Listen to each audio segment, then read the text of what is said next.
Good morning and welcome to today's webinar on upcoming HFSS regulations. Before we begin, I'd like to thank you all for taking the time out of your day to join us. This is our first ever webinar and the level of engagement has been genuinely fantastic. So thank you all very much. I hope you all enjoy it and I hope you all take something from it. My name is Rob Lambert. I head up marketing and communications here at Ulrick & Short, and I'll be hosting you for the duration of the webinar. In the next 30 minutes, we're going to be giving you an overview of three main areas of the HFSS regulations. Firstly, the actual definition of a HFSS product and the nutrient profiling model in which products are scored against. Secondly, the HFSS regulations themselves, what they mean and the sectors that are impacted by them. And thirdly, some potential reformulation solutions to try and help with product compliance. Throughout the webinar, we'll be putting up a couple of polls along with a QR code for some useful downloadable information. So you may wish to have your phones at the ready to scan them as we go through. We do have a Q&A function on the webinar, but due to the really high uptake, unfortunately, we won't be answering these live. Although if you do have any questions, please feel free to pop it in the Q&A section with your contact details. And my colleague Martha is on the other end of these, and either myself or one of our technical support guys will get back to you within 24 hours with any queries.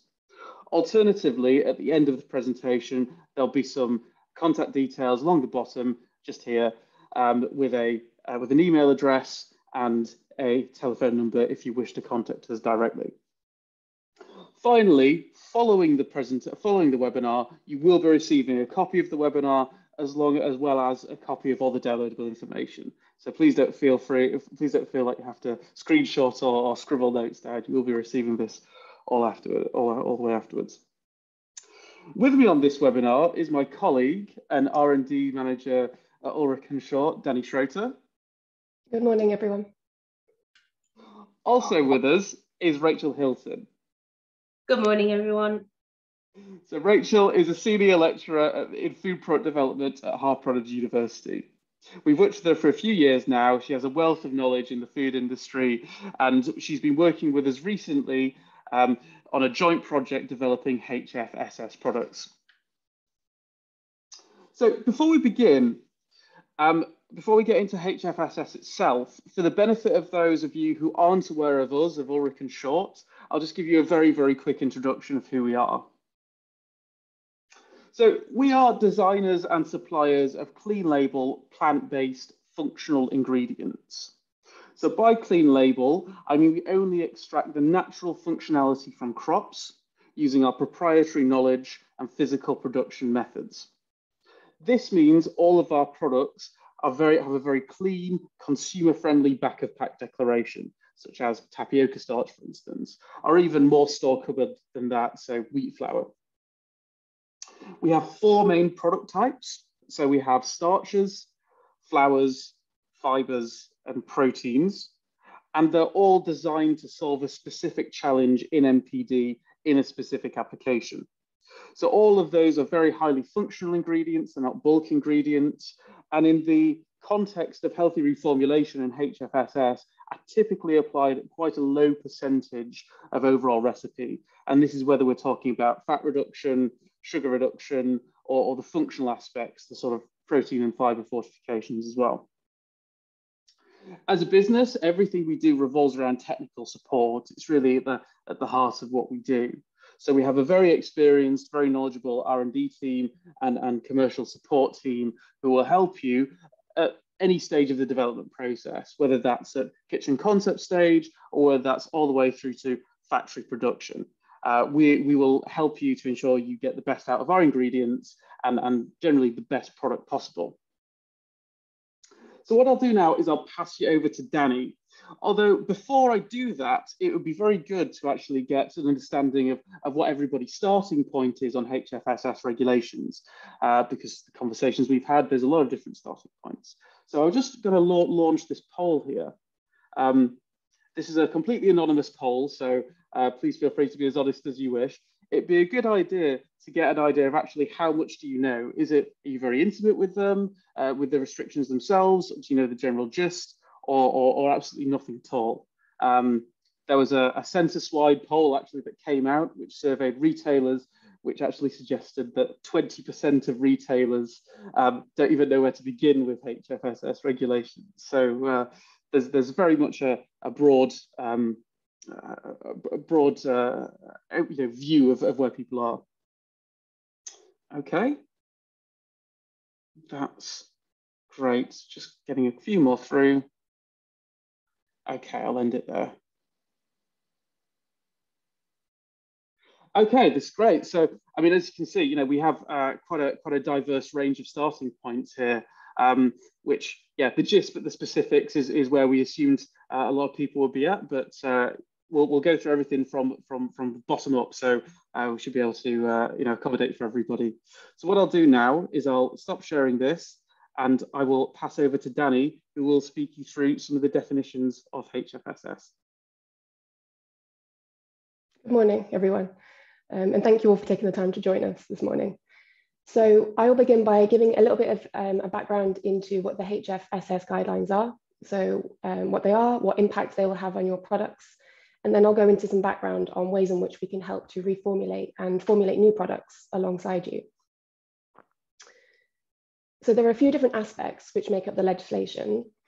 So I'll begin by giving you a little bit of an overview initially, how the health score is calculated, before handing back over to Rob, who will go into some of the market insights and which sectors are going to be affected by these new regulations. So starting from the beginning, so HFSS refers to food and drink which is high in fat, sugar, and sodium. So the food product scores 4 or above, or a drink product scores 1 or above, it will be considered as HFSS and won't be able to be promoted. So the points are based on the nutrient profile model, and these are calculated per 100 grams. So portion control isn't going to have any impact on the health score for your products. So there's A points and C points available. You can see it's very complicated, but there's going to be a QR code will come up throughout the webinar, and we'll send afterwards as well, which goes into a little bit more of more detail and a summary of everything that I'm going to cover now. But there's A points and C points available. So A points are rated on a scale of 1 to 10, and C points on a scale of 1 to 5. And these are grouped by whether they have a positive impact on the health of the product or a more negative impact. So the specific restrictions can be broken up into 3 key areas. So there's going to be a ban on TV and online advertising for anything which is considered as HFSS. There'll be a ban on price promotions and volume sales. So this is 2 for 1, 50% extra free. And then finally, there'll be a ban on promotion by location. So this would be by the checkouts or aisle and gondola ends. There's also going to be restrictions for food service as well. So this will be with regards to refillable drinks and calorie labeling. So how do you know which of your products are going to be affected? So this refers back to the health score. So products will be given a health score to determine how healthy they are overall. So you have your A points, and this is the negative macronutrients. So this is going to be your saturated fat, your sugar, and your sodium. And these are rated on a scale of 1 to 10. You've then got your C points. So these are your more positive nutrients, and they're going to have a more positive health impact. So these are rated on a scale of 1 to 5 and refer to fruit and veg and nuts, as well as fiber and protein. So your overall health score then is calculated by taking your C points from your A points. If a food scores 4 or more, or a drink scores 1 or more, then it would be considered as HFSS. So there's also a few little caveats which go into this as well. So any protein points can only be used if your A points are above 11 or your fruit, veg, and nuts contribute more than 5 points. So again, there's going to be a QR code, which is on the screen now, and it'll be coming up throughout the webinar as well. And we'll send it afterwards, this sheet, which you can download. And this gives a calculation as well as the point breakdown for both the A points and your C points, as well as the other caveats of rules that you have to follow to calculate the overall health score. So this health score calculation is all about finding the right balance of macronutrients to make sure that the nutrient profile of promoted products is genuinely healthy. But again, happy to work through any examples. As Rob said before, we are very hands-on with our technical support. So more than happy. We've had lots of practice internally of calculating health scores of a number of different products. And yeah, so happy to work through those with you. So I'll hand you back over to Rob now, who will go through some of the sectors which will be affected by these new regulations. Thank you for that, Danny. So now we've established about the definition and we've touched on the health score itself. What I want to do now is actually go into who's impacted in terms of the sectors within the food industry. So broadly speaking, we can break the impacted sectors down into three broad areas. The first is beverages. So any beverage, so soft drink, juices, or milk drinks, including yogurt drinks, are all impacted by HFSS. So these have to achieve 1 or lower to be considered non-HFSS. Secondly, we'll say this is more broadly as kind of the sweet area. So this is probably going to be the largest single area impacted by HFSS regulations. And this covers a really broad amount of sectors. So anything from confectionery and chocolate confectionery through to lots of bakery products, so morning goods, cakes, biscuits, muffins, but also through to puddings and desserts. And it will also affect the breakfast space, so cereals and yogurts as well. So really quite wide reaching. And thirdly, the savoury sector as well. So ready meals will be impacted by this. So things like there's quite a specific definition of what's included in terms of the ready meals, which happy to go through that afterwards if that's a question that you guys have. But so ready meals, things like pizzas, but also things like crisps, chips and potato products. So this will affect the snacking sector as well. All in all, these 16 sectors comprise about 27% of retail shelf space. So as you can see, just from that fact alone, this is probably one of the biggest sort of legislative shake-ups for retailers and manufacturers alike for quite a few years. The actual impact, though, will vary from sector to sector. So what this shows is this graph shows IRI data with the projected sales loss as a result of HFSS regulations, which come in October 2022. Now I'll zoom in this on this so you can see a bit clearer, but probably unsurprisingly, you can see chocolate confectionery is estimated to be the biggest sales loss. This is probably due to the restrictions on location placements, end of aisle. But as you can see, whether we look at the sweet sector or whether we look at the sweet sector or the savoury sector, there's a really quite significant projected loss throughout, whether it's biscuits, whether it's all the way through to ready meals. So really quite significant. And what I want to do now is just sort of step back a bit and look at get a bit more context for the HFSS regulations. So I think it's useful to look at the HFSS regulations as the latest in a long line of regulations which have been brought in by the UK government to try and improve overall product health. So we can even think back to things like the traffic light system a few years ago, but also we've had sugar reduction targets in a variety of sectors. We've had calorie reduction targets, which have had greater or lesser impact on product nutrition. Even things like the sugar tax for soft drinks, which was sort of remarkably effective. This is sort of the latest in the line of one of those things, and it's a line of thinking which this government and most UK parties have. But also from a consumer perspective, there's a push for healthier foods, particularly since COVID. And I think when it comes to consumer perception, and also when it comes to healthy reformulation more generally, it's quite useful to compartmentalize the different types of product reformulation. So just to go through these very quickly. The first one is reductionism. Now, this is probably the most obvious form of improving nutritional profiles. And by reductionism, what we mean is we refer to the removal or the reduction of nasties, effectively. So saturated fats, refined sugars, calories, etc., etc.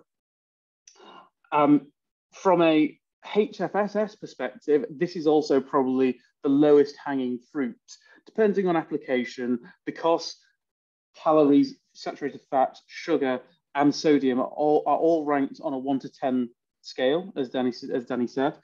If you reduce these in any meaningful way, you will have a very significant impact on your HFSS score. The second one to talk about is what we coin as naturalism. Now, from a HFSS perspective, this is less important. However, from a consumer perspective, it's a very, very significant trend. And by naturalism, what we refer to is effectively a cleaner, more natural back of pack declaration. Especially since COVID, there's a lot more consumer skepticism about about their food. There's a lot more consciousness about what they eat, and consumers generally have more information at their fingertips than ever before. So the type of product and the removal of chemicals is a very strong upward trend that we see in the UK, in Europe, and globally, really. And thirdly, we'll coin this as functionalism. So functionalism is probably the newest and most novel way in which to improve nutritional profiles in products. And traditionally, we saw this refined to kind of more niche sectors, so performance, foods and sports nutrition, but actually it's now become far more significant and far more mainstream. Now, functionalism can manifest itself in a variety of different ways. So for instance, in light of COVID, immune health claims have skyrocketed. That's a very, very significant trend at the moment. But also you have things like gut health, you have cognitive function, improving cognitive function. And it all relates to consumers wanting more bang for their buck and an added function from ingredients and their products. In relation to HFSS, you can use functionalism as a machine, as a mechanism. So this refers to mainly as protein and fiber fortification to up those C points and reduce the overall score. But Danny will speak about that in just a moment. I think also what we can see here is that it's reflected in overall product trends. So whether we're talking about functional claims, sugar claims, or sodium claims, there's a very strong upward trajectory. There's a very strong upward trajectory for front of pack claims. So these all track front of pack claims of these three. And we see this globally, but specifically in Europe, specifically in Northern and Western Europe. They're kind of the catalysts and kind of the vanguard of this kind of product development. So what I'll do now is I'll pass you back over to Danny so she can talk you through some Ulrick and Short solutions to improve HFSS scores. But just before I do, what I would like to do is just put up our second and final poll. So there's a few different ways to comply with HFSS regulations. Obviously, Danny will be talking about product reformulation, but there's lots of different ways to do it. You can change your promotional strategy from volume promotions to price promotions, for instance. You can change your product positionings, or there's lots and lots of different ways you can do this. Again, this is a completely anonymous poll, so it'd just be very interesting to actually see what most people are thinking is the most effective way to comply with HFSS regulations at the moment.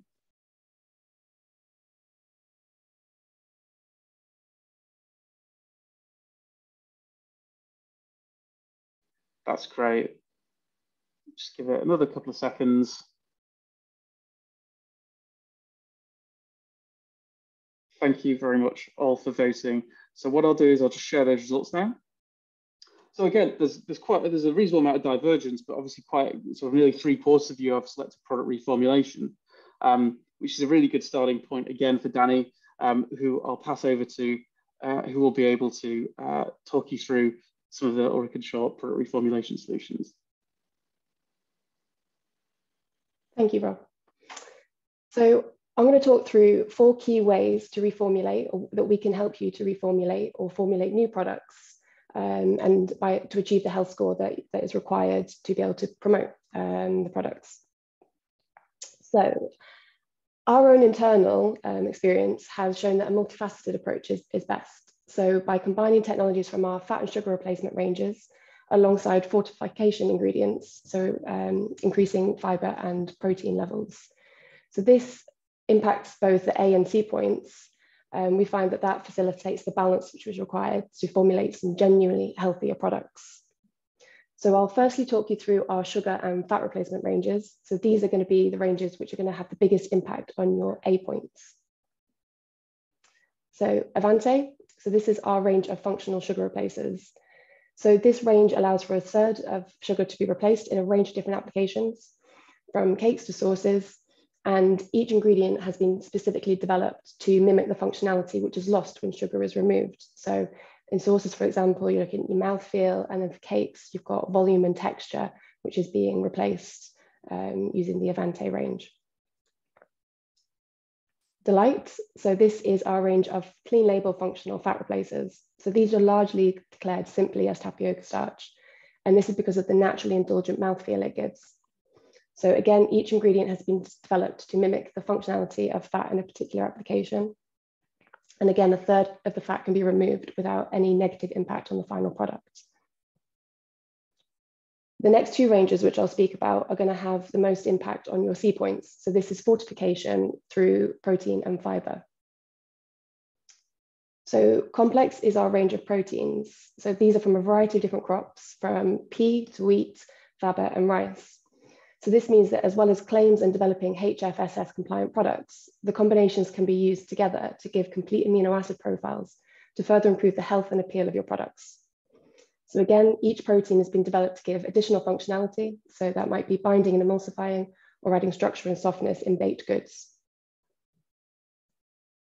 And then finally, our range of clean label dietary fibers is cilia.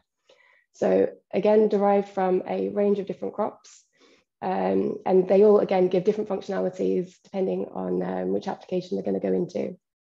So they can be used at the level which is required to give a high or a source of fiber claim in a variety of different applications.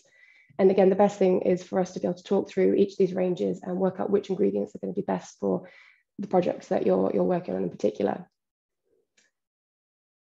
So again, all areas being worked on together, it seems to have the biggest impact for the overall health score of a product.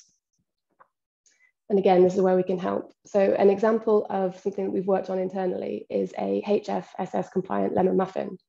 So this includes ingredients from each of the ranges, which I have spoken about above. So you've got Avante 87, which is a sugar replacer for muffins, Delight 5, which is a fat replacer for muffins, Complex 18, this is a wheat protein which has been specifically developed for fortification in bread and other bakery items. And then Cilia WF90, which is again, is a wheat fiber. So using these in combination, we've been able to get the health score down to -1. So a very tasty and classic muffin example, which is HFSS compliant. So we'll follow up with a recipe and a video of how we've managed to develop these, and again, which explains how we've used each of these ingredients in this particular application, as well as the HFSS health score model as well. So I'll pass over to Rachel and Rob, who will be able to explain a little bit more about some other applications that we've been able to work on, which are HFSS compliant. And the project that we've been working on specifically with Harper Adams on developing some projects. Thank you for that, Danny. That's absolutely great. So as Danny said, yeah, it'd be great. Just want to bring in Rachel at this point, just to get a different perspective. So Rachel, thanks for joining us. Would it be possible for you to just explain a bit more about the projects that you've been working on, the technologies and challenges that you've used, etc.? Yes. Yes, thank you very much. And thank you ever so much for inviting me today. I'm Rachel. I'm a senior product development lecturer at Harper Adams. We're based in Shropshire. And And I've worked with Ulrick and Danny for a few years. And Danny's supported us in some of the other projects that we've been working on, sort of taking on a role that she does day to day in technical support and guidance with some of our other projects. But this year, I wanted to work solely with Ulrick and Short and Danny. I love the products. I love working with Ulrick and Short. I think the support we get as an academic institution is fabulous. I like the team, I like the ethos, so I wanted the students to experience that as well. I asked Danny to generate a brief. We wanted something that was going to be industry relevant, that would challenge the students a little bit, and maybe even help Ulrick and Short in some of the work they're doing. My group are a group of second year undergraduates, so they're just starting out on their learning. They've done their first year of foundation, and now it's about putting that into practice. So they're still quite new to product development and technical issues. So working with students has got some benefits because you can get a whole range of innovation ideas, some that are a bit wacky and wild, or they can be a little bit conservative, but it's always interesting to see the ideas that they come up with. Danny's brief to the group was to develop a plant-based snack bar suitable for the Gen Z or the Millennium target market and to be HFSS compliant. So benefits for us are that the students have no preconceptions. They don't need to worry about, reformulating, keeping sensory attributes the same. All they really need to do is produce a good product. But on the flip side of that, projects like this can be quite overwhelming. They're still learning, they're still trying to understand technical issues. So to be faced with loads of technical data sheets, big tubs of white powder, HFSS guidelines, it can be quite overwhelming. But Danny and the team offered absolutely fantastic support and guidance,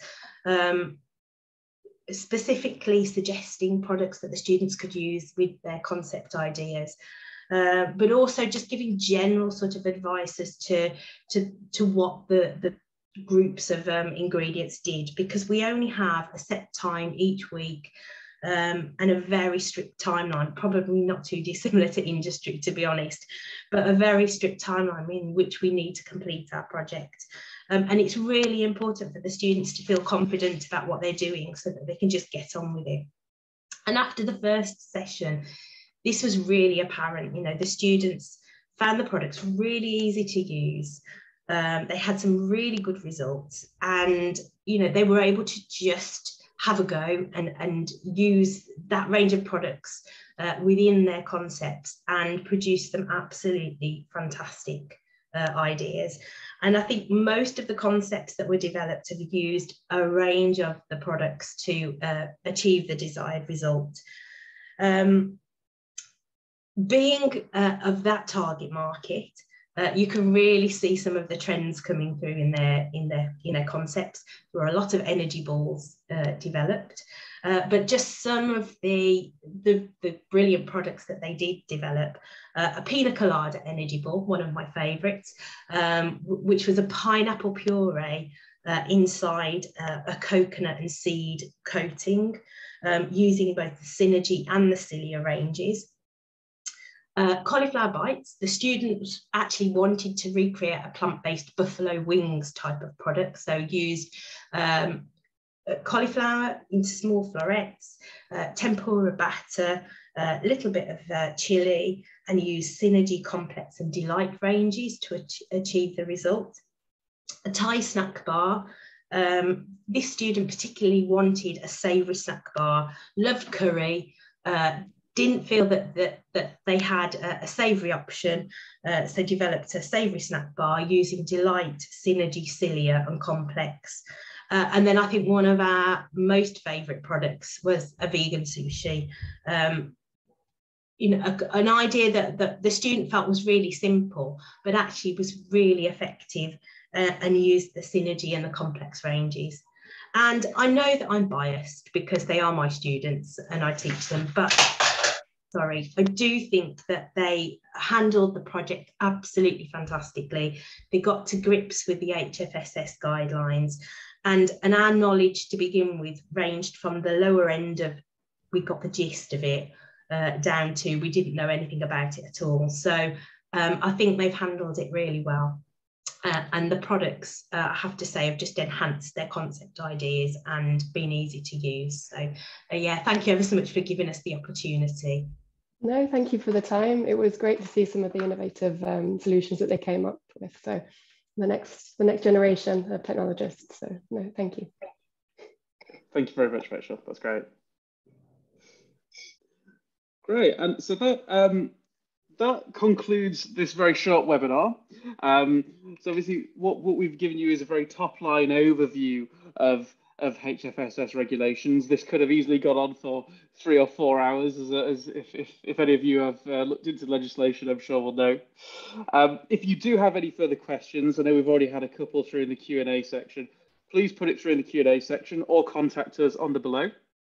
I'll leave this webinar open for about 5 minutes if you do want to type anything in there, and we'll get back to you within 24 hours. Alternatively, if you're an existing customer of ours, feel free to get in touch with your account manager. They're obviously aware of the event and will be able to help you with any product reformulation. Finally, we have the QR code here, which this is the nutrient profiling model, which is up on one of Danny's slides earlier on. And as I said before, for the next 2 or 3 hours, probably you'll be receiving a recording of the webinar from my colleague Martha with an email with all the bits and bobs and the resources. So that just leaves me to thank you all very much for joining again, and we hope you enjoyed it, and we hope to see you all at our next webinar in about 2 or 3 months' time, but you'll be hearing more about that very soon. Thank you very much.